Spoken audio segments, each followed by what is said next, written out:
ఉన్న రేవంత్ రెడ్డి అదానీని కలవడంపై బీఆర్ఎస్ వర్కింగ్ ప్రెసిడెంట్ కేటీఆర్ విమర్శించారు.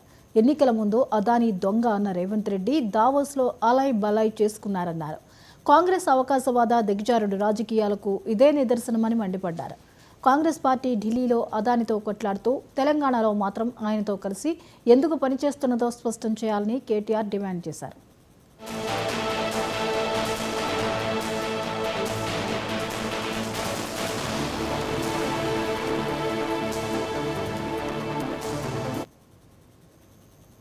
అధికారంలో లేనప్పుడు అదానీ దేశానికి శత్రువు అన్న కాంగ్రెస్ ఇప్పుడు అదే అదానీతో చట్టా పట్టాలేసుకొని తిరుగుతున్నదని ఆగ్రహం వ్యక్తం చేశారు.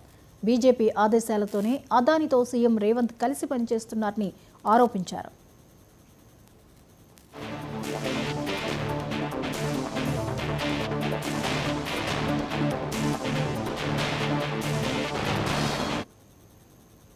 అదానీ పట్ల కాంగ్రెస్ పార్టీ వైఖరి మారడానికి కారణాలేంటో చెప్పాలని కేటీఆర్ డిమాండ్ చేశారు.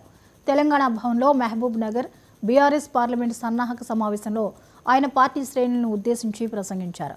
కాంగ్రెస్ బీజేపీ కుమ్మక్కు రాజకీయాలను ప్రజలకు వివరించాల్సిన బాధ్యత ప్రతి ఒక్క గులాబీ సైనికుడిపై ఉందన్నారు. తెలంగాణ బలం గళం బీఆర్ఎస్ఏనని పునరుద్ఘాటించారు.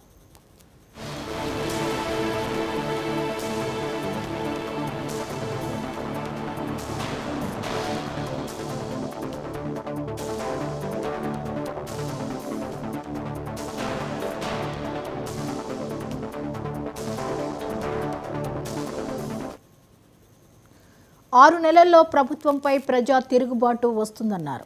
కాంగ్రెస్ పార్టీ ఇచ్చిన 6 గ్యారంటీల్లో భాగంగా మొత్తం 420 హామీలు ఇచ్చిందని, వాటిని 6 నెలల్లో అమలు చేయకపోతే ప్రభుత్వం ప్రజల నుంచి తిరుగుబాటును ఎదుర్కోవాల్సి వస్తుందని కేటీఆర్ హెచ్చరించారు.